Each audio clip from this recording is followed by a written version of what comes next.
Everyone says that I should get the Nobel Peace Prize for each one of these achievements.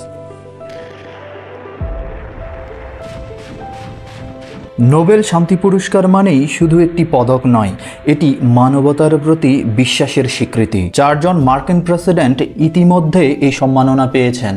কিন্তু এবার প্রশ্ন উঠেছে, মার্কিন president Donald Trump তিনি কি 5ম নোবেল শান্তি পুরস্কার বিজয়ী হতে চলেছেন? তিনি কি সত্যি এই সম্মাননা পাওয়ার যোগ্য? এই নিয়ে তৈরি হয়েছে নানা প্রকার সমালোচনা। কেননা একাধিকবার ট্রাম্প নিজেই তার সাফল্যের কথা উল্লেখ করে বলেছেন তিনি নোবেল পুরস্কার পাওয়ার যোগ্য, যদিও তার নিজের দেশেরই 75% জনগণ দ্বিমত পোষণ করেছে এ বক্তব্যের সঙ্গে।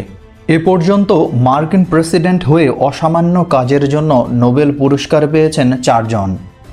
1906 সালে সাবেক মার্কিন প্রেসিডেন্ট থিওডোর রুজভেল্ট রুশ ও জাপানিজ যুদ্ধ থামিয়েছিলেন, যে কারণে তাকে নোবেল শান্তি পুরস্কারে সম্মানিত করা হয়েছিল। বিশ্ব শান্তির লক্ষ্যে 1919 সালে লিগ অব নেশন গঠন করে উড্রো উইলসন, যা বর্তমানে জাতিসংঘের আদিরূপ, যে কারণে তাকে প্রদান করা হয় নোবেল সম্মাননা।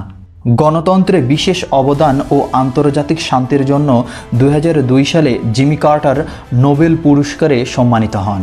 সর্বশেষ বারাক ওবামা 2009 সালে আন্তর্জাতিক কূটনীতি ও সহযোগিতা বাড়ানোর জন্য নোবেল পুরস্কার পান। অর্থাৎ ভালো কাজের স্বীকৃতিই হলো নোবেল পুরস্কার, যার দাবি স্বয়ং মার্কিন প্রেসিডেন্ট ডোনাল্ড ট্রাম্প নিজেই করছেন। তিনি বলছেন তিনি নোবেল পুরস্কার পাওয়ার যোগ্য। জাতিসংঘ সাধারণ পরিষদের 80তম অধিবেশনে ট্রাম্প নিজেই বলেন, সবাই মনে করেন আমার নোবেল পাওয়া উচিত। এছাড়াও তিনি দাবি করেন 60টি যুদ্ধ থামানোতে তার হাত রয়েছে। আর্মেনিয়া আজারবাইজানের 4 দশকের দ্বন্দ্ব নিরসন, থাইল্যান্ড ও কম্বোডিয়ার মধ্যে সংঘাত নিরসনের চুক্তিতে যুক্তরাষ্ট্রের অবদান, রুয়ান্ডা ও কঙ্গোর মধ্যে শান্তি স্থাপন, ইরান ও ইসরায়েলের 12 দিনের যুদ্ধ থামানো, ভারত ও পাকিস্তানকে নতুন চুক্তিতে নিয়ে আসা, মিশর ও ইথিওপিয়ার এক যুগের অচল অবস্থার অবসান, সার্বিয়া কসোভোর দ্বিপাক্ষিক লড়াইয়ের সমাধান, এই 60টি যুদ্ধ থামানোর পেছনে ডোনাল্ড ট্রাম্প দাবি করেন তার হাত রয়েছে। এ প্রসঙ্গে ফরাসি প্রেসিডেন্ট ইমানুয়েল ম্যাক্রো বলেছেন, ট্রাম্প সত্যিই যদি নোবেল চান তবে সর্বপ্রথম গাজায় তাকে যুদ্ধ থামাতে হবে। ব্রিটেনের সারে বিশ্ববিদ্যালয়ের অধ্যাপক মার্ক শানহান মন্তব্য করেছেন, ট্রাম্প ইউক্রেনের ভয়াবহ যুদ্ধ থামাতে সামান্যই ভূমিকা রেখেছেন, অথচ তিনি গাজায় নেতানিয়াহুর সর্বাত্মক যুদ্ধকে সমর্থন দিয়ে চলেছেন। অধ্যাপক শানহান আরও বলেন, ট্রাম্প প্রশাসনের অনেক কাজই শুধুমাত্র চাটুকারিতা ও প্রচারমূলক, যা প্রকৃত শান্তির পদক্ষেপ হতে পারে না। অন্যদিকে আরেক জরিপ বলছে, আমেরিকার 76% মানুষ মনে করেন ট্রাম্প নোবেলের যোগ্য নন, অর্থাৎ নিজ দেশের ভেতর তার দাবির প্রতি দ্বিমত পোষণ। তাহলে প্রশ্ন, নোবেল শান্তি পুরস্কারের মূল অর্থ কী?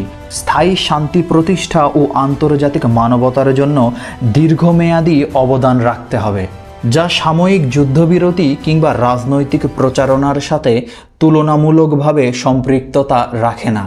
রুজভেল্ট, উইলসন, কার্টার, সর্বশেষ ওবামার ক্ষেত্রে তাদের কাজ ছিল আন্তর্জাতিকভাবে প্রমাণিত ও দীর্ঘস্থায়ী।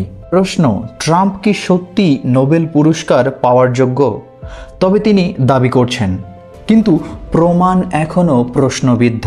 প্রফেসর ও সমালোচকদের মতামত আমাদের মনে করিয়ে দেয়, শান্তি পুরস্কার কথার জন্য দেওয়া হয় না, দেওয়া হয় কাজের জন্য।